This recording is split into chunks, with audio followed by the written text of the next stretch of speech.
سلام برای همه شما جوانان و ورزش دوستان عزیز. امیدوارم که خوب و خوش و سر حال همه ایتون باشید.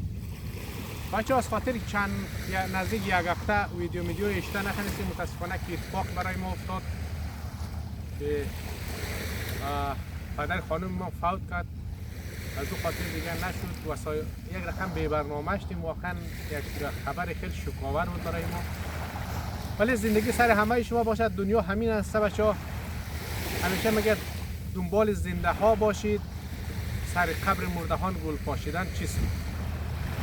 ولی همیشه تا جوانین، سر حالین، پیرین، فرق نمیکنه، ولی همدیگر را دوست داشته باشید، کمک همکاری ما بین شما باشد.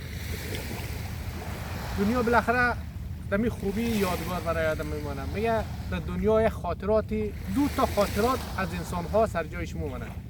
یا تو مردم در خوبی یاد مونه یا در بدی یاد مونه. پس چقدر قشنگه که آدم نام آدم در خوبی یادشون میشه. دیگه همین دیگه. امروز هم بعد از یک هفته در روز آمدیم لبی دریای خدا که آب و هوا چنج شده. امروز هم چهارشنبه است. بعد از اون هفته اول صبح آمدیم. هنوز چی بور نشده. مفتی میگه، مفتی نه. خورشید. خورشید هنوز بور نشده.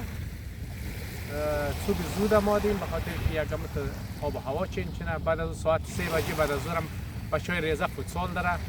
باید بریم در اونجا برسیم. از خانه اون تقریبا 1 ساعت 40 دقیقه راه موتور دور است جای ما. ولی جای خیلی خوب و قشنگ است. تقریبا اگه آمدین کسای از جاکارتا آمدین نزدیک است اینجا. ولی جای خوبه، بعد میاد بخش آدمانی بی پول خیلی خوبه. 20000 و 25000 ورودی میگیره.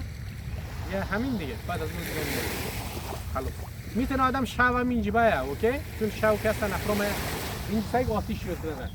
آتیش ماتیش یوتونه یا خیمه میره، مثلا اینجا خیمه میزنه برای شو.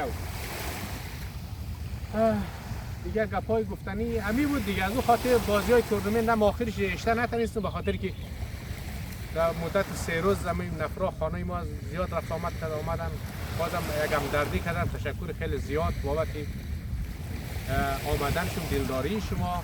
چون اینجا خوار، برار، پدر، مادر، خدا نگاه کنه هر کس یک گوشه دنیا هستن. 4 تا دوست قومی که دارین، 4 تا اندوال که هر جای دنیا که هستن، دنیا که هست تمام چیز آدم هست. یادشون باشد تمام چیز آدم. ولی خوبی و خوشی از خود انسان های. اگر خودت خوب باشی مطمئنا جامعه خوبه. اگر خودت خوشبین باشی جامعه خوشبین است.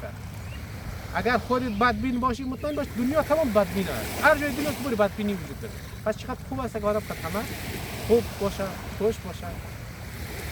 یا همین دیگه. نصیحت کردن منظور از من نیست، تجربه زندگی خود من است. به خاطر که مدت 10 سال در اندونزی زندگی نم، اینقدر دوست و آشنا زیاد داریم که نه خیلی زیاد. اینا همه‌شون فامیل ما هستن. ما به جنون بیگانه اینا تک از اینا حساب نداریم. اینا دوست ما هستن، دوال ما هستن. در روزای خوشی به درد ما خورده، در روزای مثلا که مشکلات داشتیم به درد ما خورده. یا همین از لب دریا برای شما کمک ویدیو میگیم.